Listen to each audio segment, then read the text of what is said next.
Hey, what's going on, chat? It's Houses Are Big here, and I'm gonna go over how I turned a 42% win rate deck into 3 skirmish wins, 69% win rate at the Atlanta RQ, and the Best of Ornn. My goal is to share my thoughts and process with you so that hopefully you can use it to also improve on your own gameplay. So let's start things off. What are we trying to do here? So the main goal is to get the most wins possible at high level events, and in this case, it's gonna be the Atlanta RQ. And to do this, we're gonna focus on two main objectives. The first is finding the optimal deck and the lines that you need. We have to find out exactly how we win and how we lose, right? Uh, and every single detail in between. And to do that, we are going to be scrutinizing every single decision point that we can, and this will apply to both our decisions and our opponent's decisions. So that includes, but is not limited to. I'm just gonna list them out. Our deck list, battlefield decisions. Just all three. Go game one, go first, go second. Our mulligan decisions, sequencing how we choose to order like which cards we play and at what times. How we use our power, which combats we decide to go into, and how to manage the combats, whether we just like let the opponent have our unit or not, and sideboarding. And this game is so deep that there's so many things that so many little decisions that end up mattering. So yeah, that's just some of the things that I had in mind, but there's definitely more. And it's important to do uh, it's important to look at all these things whether we win or lose, because it's about finding, we need to find our best plays, and we also need to find our worst plays, and we just need to do more of the good stuff and less of the bad stuff. So something that I would suggest is to improve the quality of your practice. I would allow your opponents to get their missed triggers and even to take back things within reason, because during practice you want the highest quality of games you can get. And if you won because your opponent forgot their Targon's trigger, you're not really learning whether or not you can actually beat their best play, right? And what you needed to beat it, whether you needed to maybe play differently, or uh, certain cards were useless. So my suggestion is to try and make uh, try and make the quality of your practice as high as possible, in a way by handicapping yourself.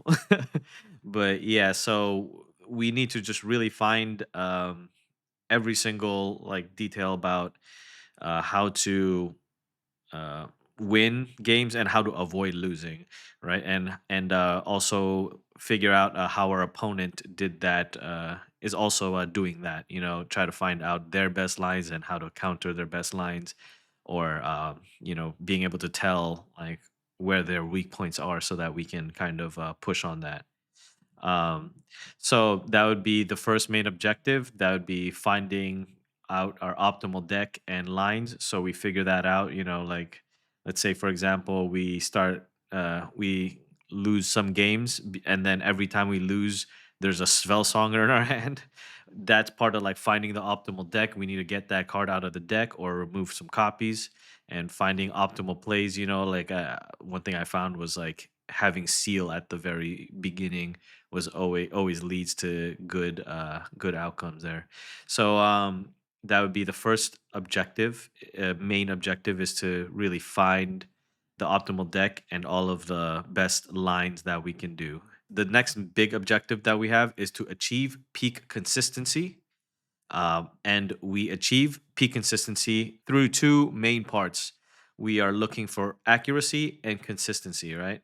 So, accuracy is the ability to make the correct decision in a timely manner, and consistency is the ability to do it again and again, right? So, the way we achieve these is by working on our heuristics. So, what do we mean by heuristics exactly? So, let me explain this part. If we had infinite time, we could come up with the statistically correct play for every single decision, like for the mulligan, for for our first or like every single turn, every single combat. We can like we could technically map out like all the possibilities that our opponent's counterplay has, right? Opponent All of the counterplay that our opponent could have for everything we do, and the statistics behind, what are the chances that they have the hex tech right here, blah blah blah. Like we could definitely like sit there for a very long time and math everything out, but you know everybody knows that that's not really something that's possible because we have to finish 3 games in 60 minutes. So it's just not a luxury that we have, right? So how can we come up with the best plays without taking forever? And this is where heuristics come in, right? So we heuristics, the definition for this is like a problem solving shortcut or shortcuts, a set of shortcuts that we use to get as close to the right answer as possible without having to compute every single future outcome, right? And to explain this, I'm just going to go ahead and focus on the mulligan. So a simple mulligan heuristic is just to mulligan two if you don't have a turn one play, right? So that would be an example of a heuristic we can use for mulligans. And if you were to like really ask the question like why should I do that? Why should I mulligan two like that? Did I swear you could make like an hour long video just discussing like going all the way down into like different probabilities and branching decision trees of like, oh, if I mulligan one, this is the probability of this, and then this is like the risk and the payoff for not mulliganing two, and then you can legit just like go all the way down and calculate every single potential future outcome, whatever. Is this, but it's like it's not really important. What's your what's important is that you find a good enough answer for the situation that's in front of you in uh, a fast enough time, right? So I'm gonna go ahead and give you an example of mulligan heuristics that I used for Orn in Atlanta, and I'm gonna put the deck on screen so you can follow along with the example. So for my mulligan, I am looking for the following cards: a unit, a seal, a 3 cost gear, and a flex card that is good in that matchup. An example would be like Wind Wall against Kaisa. An additional step of that is there are cards that I immediately get rid of if I see them in the opening hand. So that would be like any duplicates of those cards that I mentioned. Like if I see like 2 units, I just toss one immediately. Counter spells. A lot of times, Guardian Angel actually. It depends, and that's like a whole other thing. And like we play 3 Watchers, so we could get rid of one in the opening, and we'll be able to draw one at some later point in the game. But so those were just like general like mulligan heuristics that I used throughout the whole event, and these are all subject to like additional layers of heuristics for different situations, right? So, for example, I want my unit to be a 2 drop if I'm going first, and a pit crew going second, right? So that would be another layer, or like more layers that you put on are like if this depending on matchup, right? So for example, against Kaisa, I want, like I said, I want the wind wall because they play time warp, and we saw some thermal beams in game one against multiple Kaisa players. So there's also that, right? And overall in your practice, you want to go as deep as possible here, and you need to be able to refine your heuristics regarding all like as much of the game state as possible, right? So like I said, that's like your matchups. Sometimes you make different decisions based on like your opponent's battlefields or your own battlefields. Point tempo, whether like sometimes like your combat heuristics are like, okay, I just don't take this combat here if the points are like a low. But if opponents like approaching 6 points, then I might have to start taking more risks because I need to deny them the 6th point so that they can't just outright win the game. So there are so many different factors to take into account regarding like where how you develop your heuristics and how you change your decisions basically.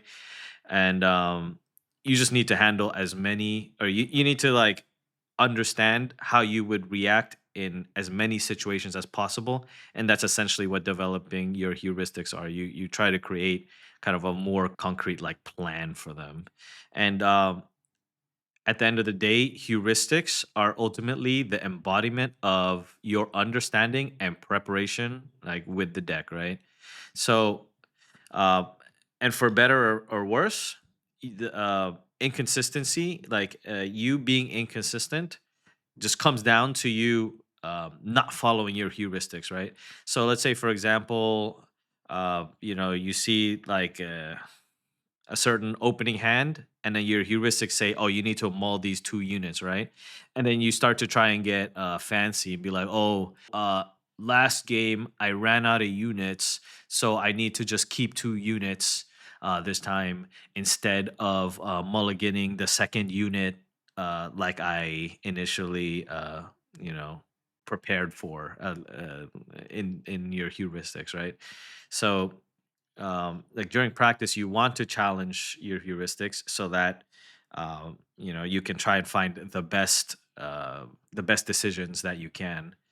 But like when it comes to tournament, like when you're actually there at the regional, like you should not be doing that at all. You should just be relying on your preparation and trusting that everything you did before that is all like good. And basically by following your heuristics that you built over the preparation period, you can achieve the peak consistency. You're accurate because you're making the best possible decisions, based on like rules that you made beforehand. And you're consistent because you're following them. You're doing exactly what you planned you would do. It's just like any sport. You kind of like drill what you're going to do, and then you just do it when you actually compete, right? And like card games are already random. Like you don't need to make it more random by making like your game actions random. Like you just need to do in the same way every time that you would like come across the same situation. The easiest one is the mulligan. Like you need a mulligan the same way every time, or else your games are just gonna be like all over the place. And we just don't deviate from that because that's how you become an inconsistent player. Now, how do we go about achieving these objectives? How do we go about finding, the best deck list, finding the best lines, and creating the appropriate heuristics? So, the simplest answer is to like grind as many games as possible. But if that's like all you did, you're leaving so much to chance, right? Like, I think we all know a person, like people who kind of just like play a lot of a game and don't seem to improve very much. And it's because like it's very easy to get into the mentality that like, oh, if I just like play more, I'm gonna learn more. But like you don't always learn more. You learn more by like seriously reflecting and questioning your current perspective, right? And the way that I did this is by just like logging everything I did, right? So I wanted to make sure that I seriously reflected on every game that I played and every match that I did, right? And I wanted to make sure I have a log of everything just for future reference. So what I did was I made a Google form that had all of the things that I wanted to log. And I tried to like share this form, but I don't like Google doesn't, or Google Drive or whatever doesn't really like allow me to like share the form so I'm just gonna go ahead and put it on screen, but so you guys can take a look and you know um, kind of just copy it on your own or make your own from scratch. It doesn't really matter. But so recording your matches gives you multiple benefits here. it's gonna force you to reconsider every game that you played, and it's going to give you a log that you can later use to find patterns in your games, right? So for locals, my general process was to keep score on paper and make sure that it has all of the information I need on it. I would even take like minor notes during the games if possible. And on screen is an example of one of my notes from the Atlanta RQ, and it shows in game one Thermo, right? Which is when I found out that Kaisas are playing Thermo in the main board, Thermo Beam in the main board.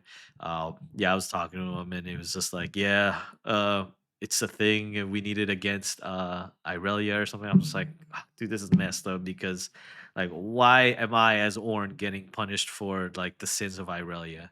Anyway, so after every event, I would fill in my paper notes into like the Google form, right?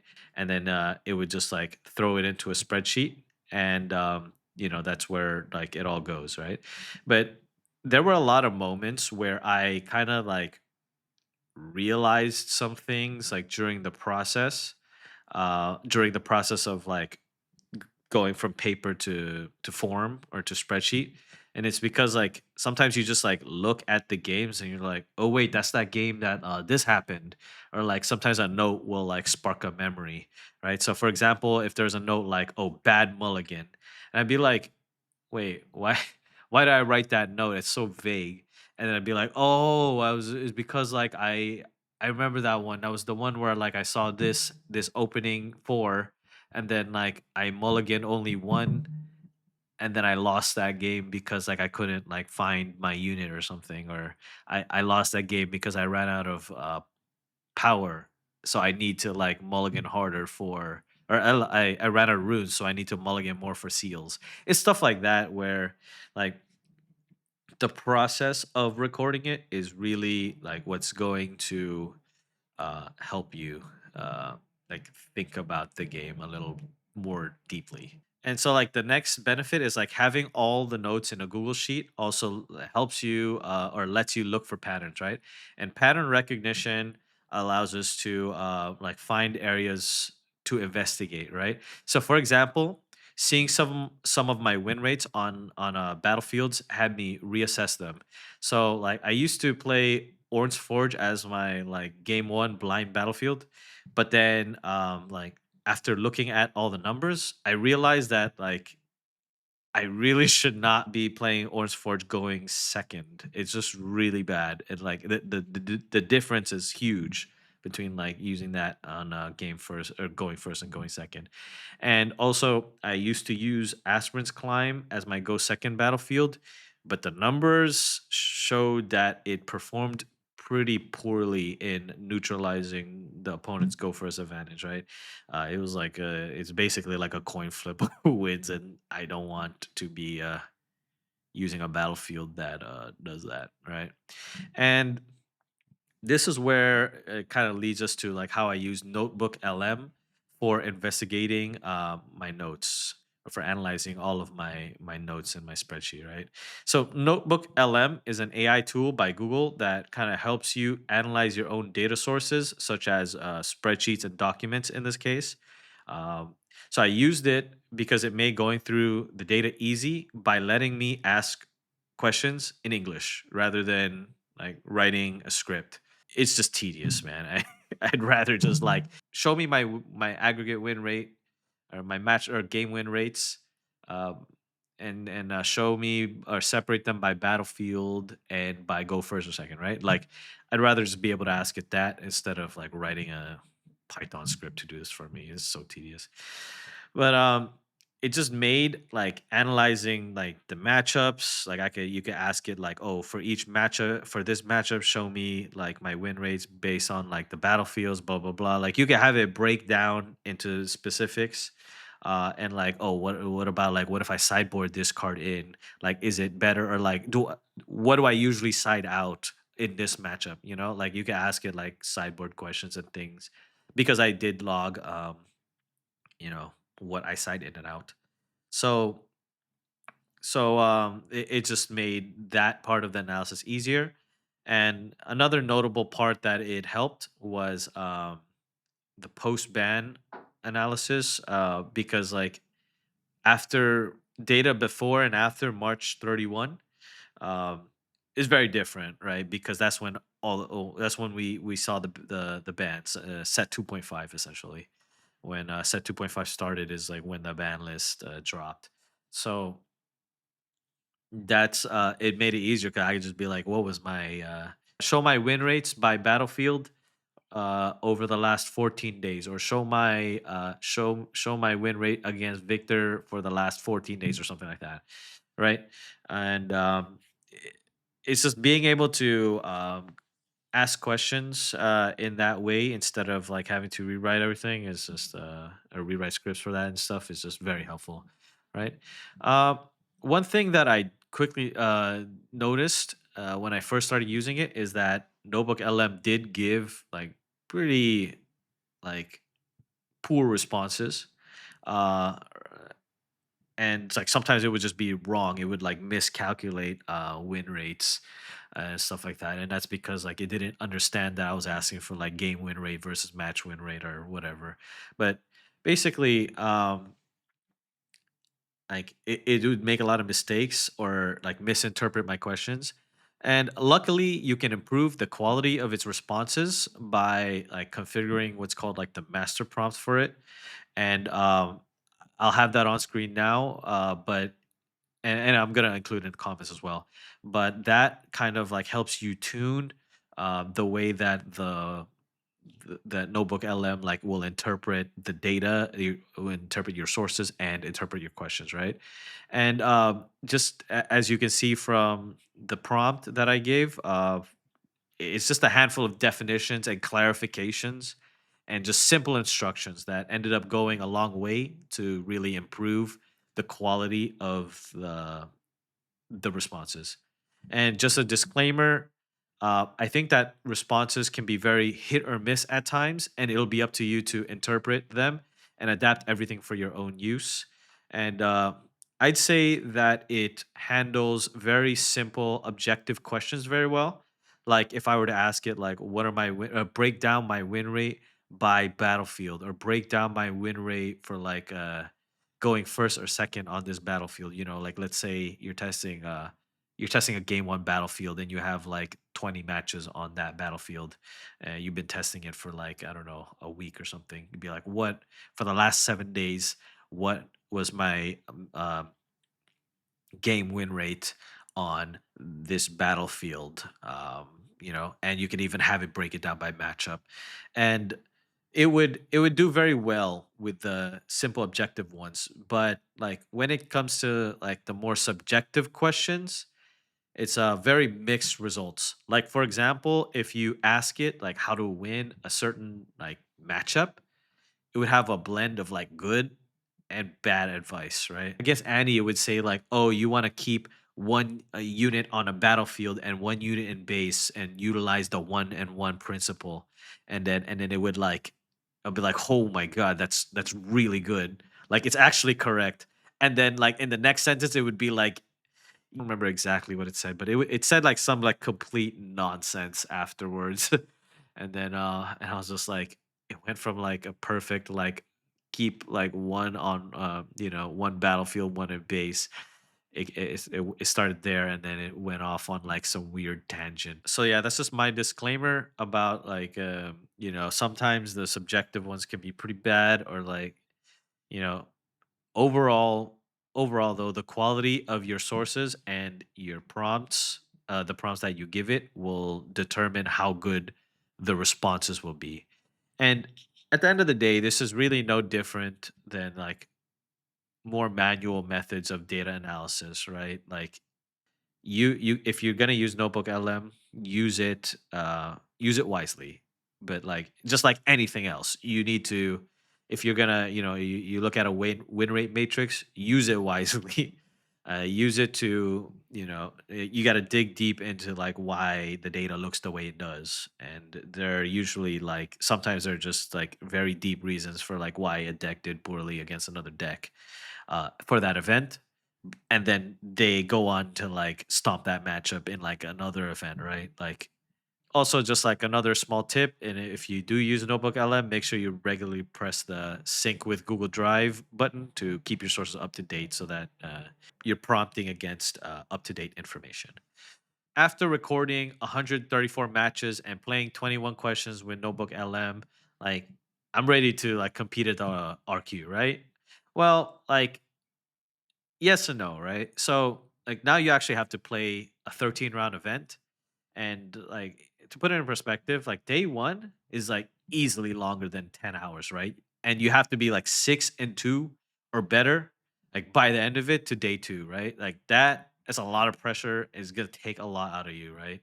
Like being able to only lose twice is a lot of pressure.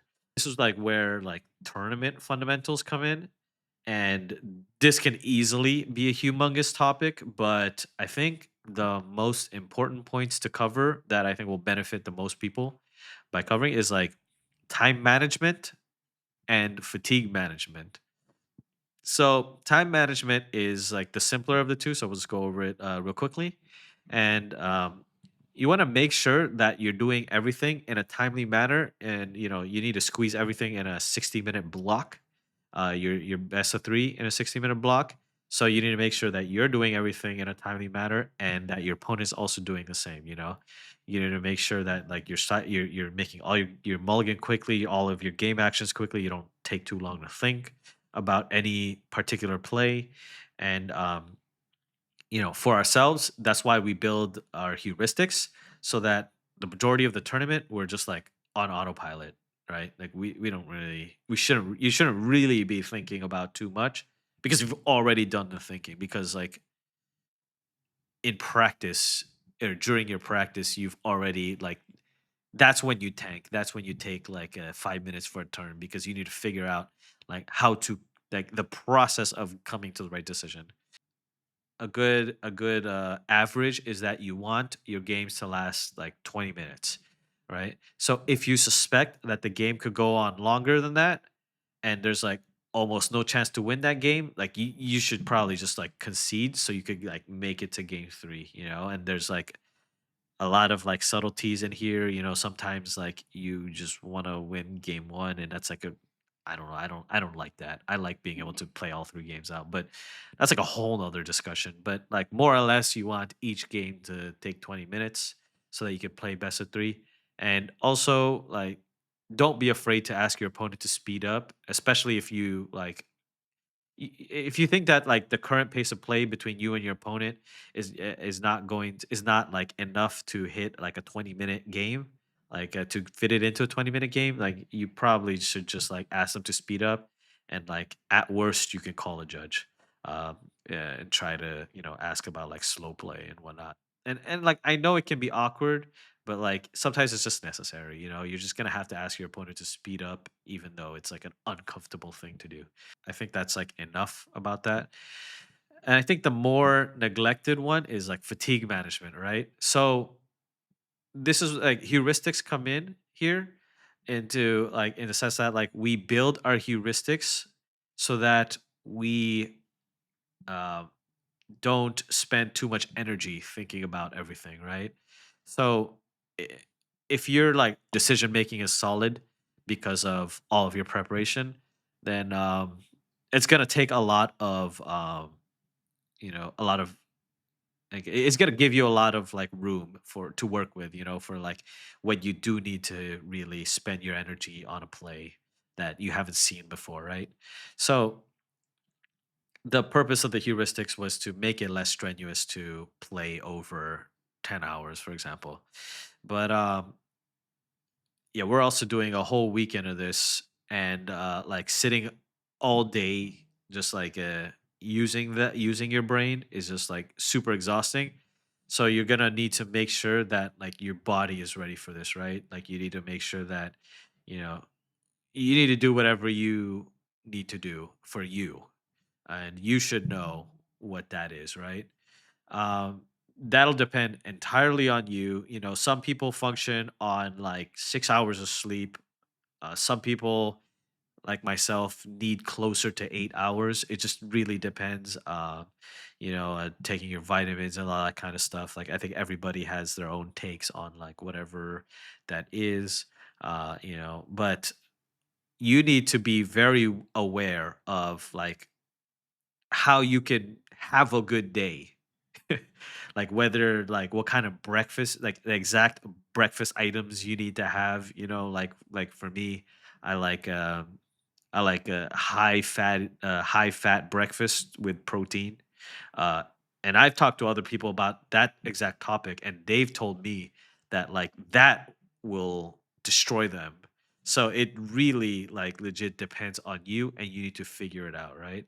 So like just to discuss this, I'm gonna go ahead and use myself as an example. And like I said, I try and start my morning with like, if I can, like a high fat breakfast and a coffee if I can, if that's available, right? So that's how I like to start, but I can also just go fasted, and I've experimented with that, and it's totally fine. uh, I try to avoid eating food and snacks during the event because I know that I can get lethargic after eating, uh, and I just like know that that could like really mess up how well I perform and how consistently I can perform. And also, like through dieting, I've also like found that electrolytes help me to manage my hunger. So I actually have these like heavy electrolytes that are like very has like a lot of potassium and sodium, that kind of stuff, and that's like zero sugar. So I could like put that in my water and have like essentially electrolyte water with zero sugar, so that it doesn't spike my blood sugar, and that helps me manage my hunger a lot. And for me, I'm also a big fan of caffeine, so I bring like zero sugar monsters with me to every event, and like I've become pretty known for that locally and at events, right? Yeah, I'm a big fan of caffeine. I've talked to some other people, and they swear by like no caffeine, or like some people have digestive issues. You can't have caffeine for like they can't have caffeine and sit there for an hour.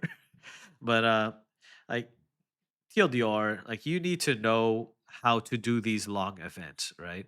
And my advice is to use like local comp events to help you prepare for this, like your skirmishes, right? So for your skirmish, you should like as an example, you can try and have the exact same breakfast that you would have at an RQ, and try and do try and like do fatigue management that you would do at an RQ, like at your skirmish, and like as an example, like if you were at your local skirmish, there might be like a restaurant next door that you like to go to, right?